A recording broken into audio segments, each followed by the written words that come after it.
Hi, I'm Andrew Newman, therapist and author of the kids' books that you've received, and this 5-minute video will help you get the most out of these kids' books to help your children and yourselves to integrate the shock and trauma of the recent fires. A special thank you to Pacific Birth Collective and the community of customers from ConsciousStories.com who have contributed towards this donation. I'm going to cover briefly how shock works in the body, how we heal shock, and the consequences of not attending to it now. I'm also take you through the features in these stories that can help you and the importance of breathing, eye contact, and touch during story time, and how good that is for both you and your little ones in regulating and restoring normal rhythms in the body-mind system. So when the body goes into shock, there's this kind of moment where the body-mind system freezes. For 24 to 48 hours, the first hours after the fire, everyone was walking around with that kind of glazed affect, going, what on earth has happened? Now, we're a couple of months out. This still needs to be integrated into the body-mind system. It has disrupted your natural rhythms. It's disrupted a sense of safety that you have.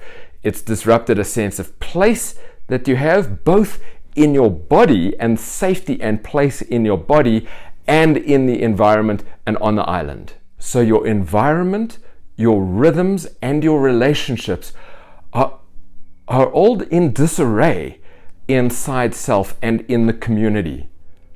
And we've got an opportunity and a responsibility to attend to that. I heard this great metaphor of how shock works. When we have a physical cut, that cut remains open. We can put some ointment on it, we can put a band-aid on it, and it naturally heals. The body is a self-healing vehicle.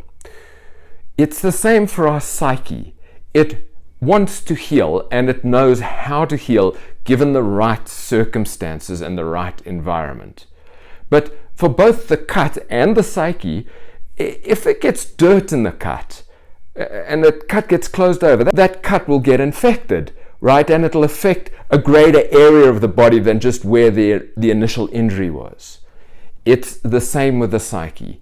The psyche wants to heal. The wound of the trauma and shock is open now.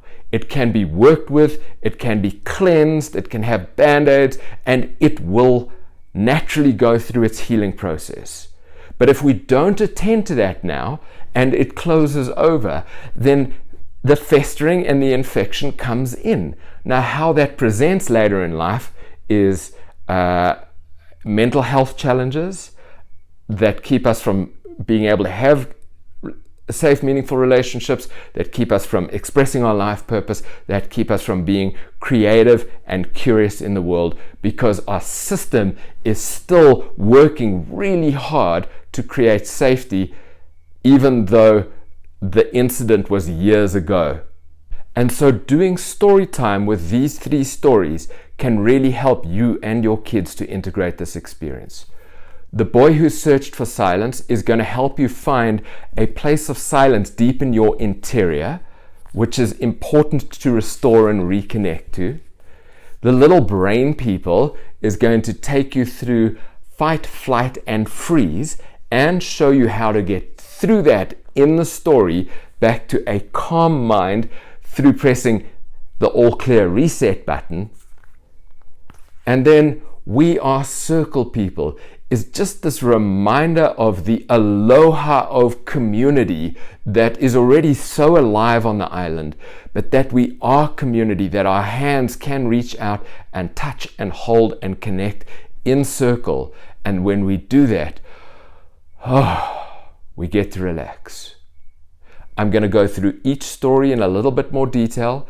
They all start with a snuggle breathing meditation. We'll take some time about that.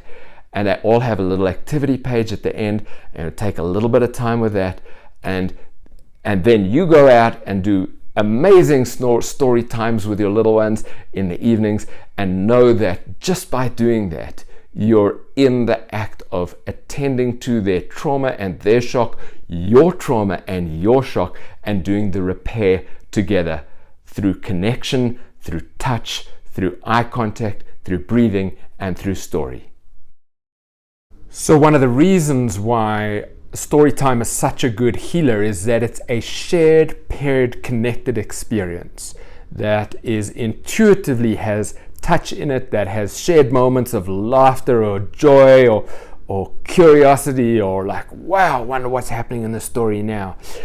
All of these moments allow an attunement between you and your child. Your nervous system settles and regulates, theirs settles and regulates. You enter the world of story together.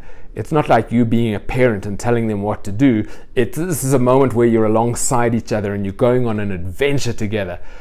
This is immediately settling and comforting and healing. It's part of our human nature to engage and enjoy stories.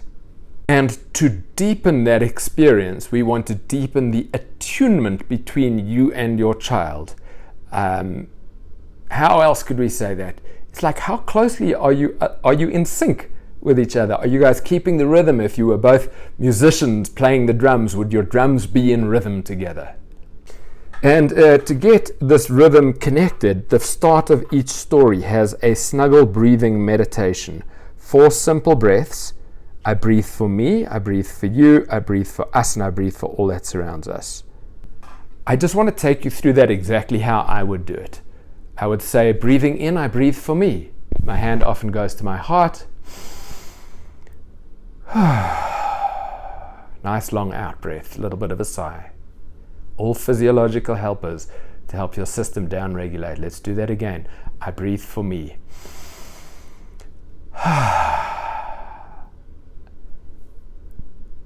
Now I look across to you and I see your eyes glistening and I'm like, I breathe for you. It's like a gift that exchanges as your little one breathes for you and you breathe for them. I breathe for you. Now we're creating some connection. So I breathe for us. And finally, I take in my context. I breathe for all that surrounds us.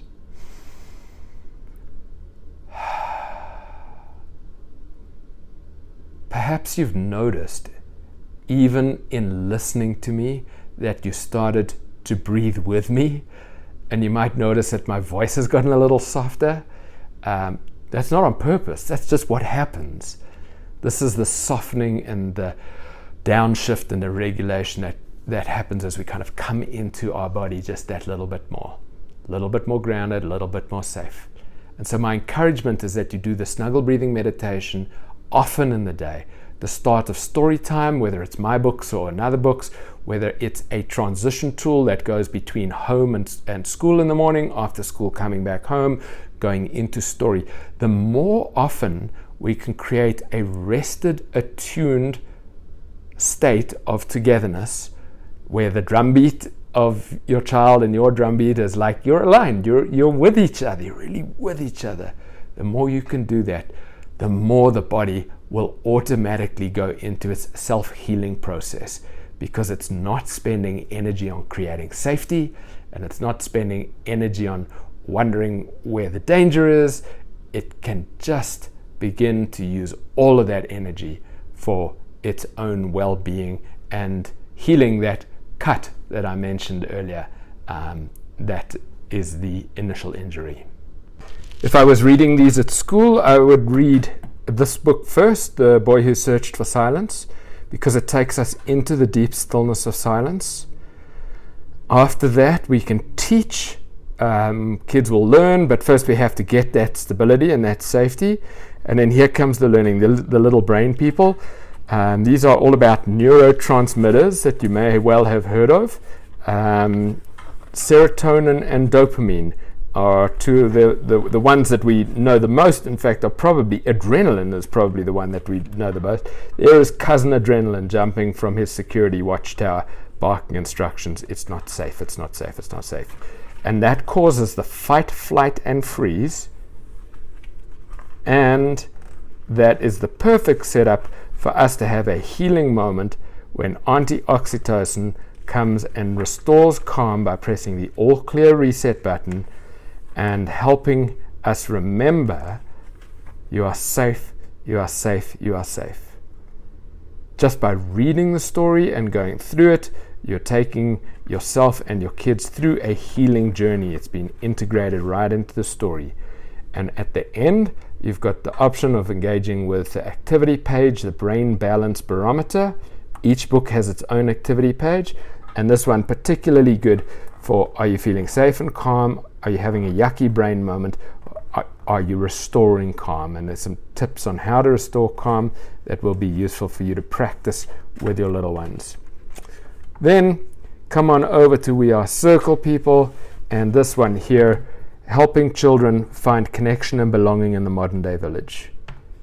Each of these books will have a fuller video made for them. You can go and look, but you can just find your way into them by enjoying the stories, reading them together. If you want to listen on YouTube, you can go and listen on YouTube. I've recorded certainly the older ones in the collection of conscious stories. Those ones are available for you just to press play and let your kids listen along.